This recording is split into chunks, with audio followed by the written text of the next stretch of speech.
Ethereum was built to be a sort of new and improved version of Bitcoin and to do things that Bitcoin couldn't do. The original aim with Ethereum was to create not just a decentralized money, but essentially a decentralized global computer that could do computational problems. Ethereum has its own currency, Ether. The Ether, though, are really there to serve as sort of gas for the computations that are going on this network of computers that are running Ethereum.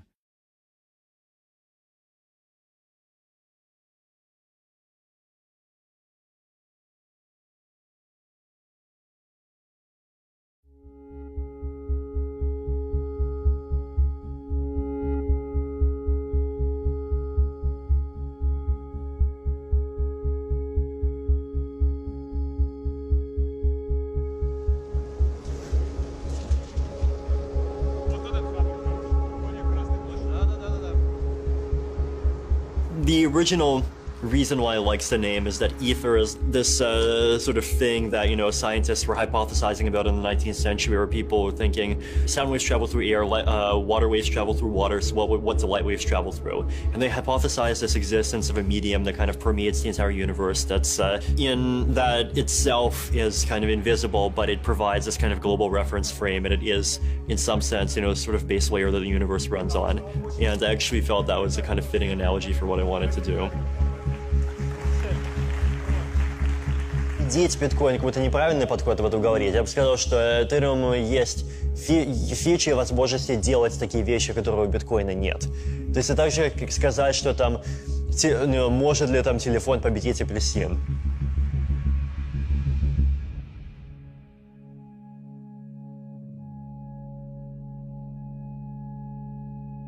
So Ethereum is a decentralized application platform.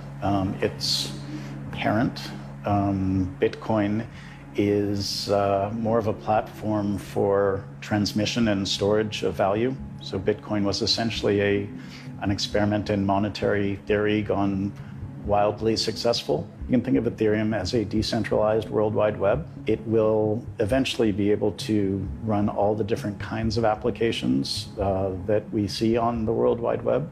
At the end of the day, it's this kind of fabric for what you could almost describe as being a kind of new internet infrastructure. Eventually run a Facebook-like application. The difference is that it would be peer-to-peer, decentralized, rather than a client-server type architecture. Ownership of data, ownership of communications or informational emissions will rest with the users of the system rather than the owners of a company like Facebook. I think Vitalik knows that he's building a giant, globally distributed, reprogrammable supercomputer on a scale that mankind has never seen before.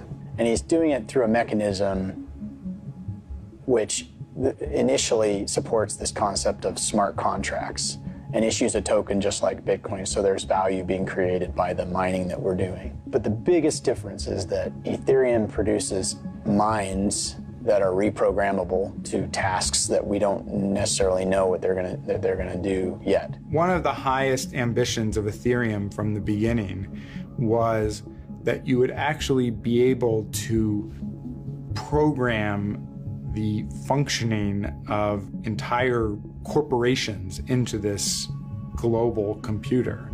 And you would have not just a decentralized currency, but a decentralized company that would run according to the rules that you had programmed into this network. So there was always this idea that Ethereum might allow what people call decentralized autonomous organizations. So decentralized autonomous organizations, there's this idea that you can have these kind of automatons that are written in code that's set on the blockchain and that are governed through, you know, smart contracts. It could be like some voting mechanism. It could even be some kind of voting by prediction markets or, you know, some other new thing. Would be a sort of company that would be run not according to human decision-making or human rules, but instead according to rules that you programmed into the Ethereum network. Can actually leave this sort of decision making up to an artificial intelligence. So if you had a board, you could basically say, hey, we can't come to a consensus, let's just refer this to an AI.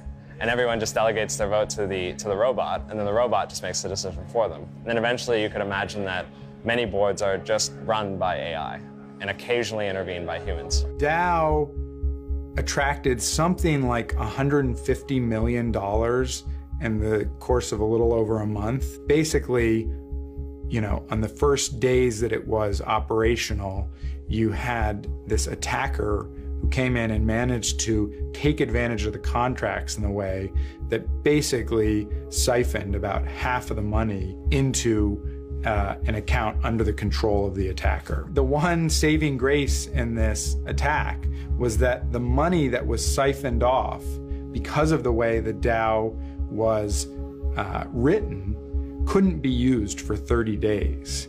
And so it began this countdown to try to figure out how to stop the attacker from getting control of the $60 million.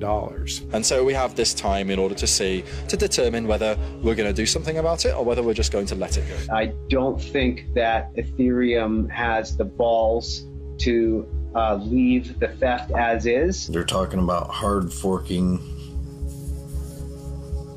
the entire blockchain. It set off this really pretty philosophical debate about how to deal with a problem like this in the realm of smart contracts and virtual currencies. And one of the great attractions of the blockchain technology and of Bitcoin and Ethereum was that this record of transactions going back in time could never be changed. That's one of the reasons this was so valuable. You could look back and know that a transaction happened and know that nobody could tamper with that, nobody could change it. Once you had the DAO, people wanted to go back and change these contracts so that this person who seized all of this money, that those transactions wouldn't be valid. But that struck at the very core of what Ethereum was supposed to be.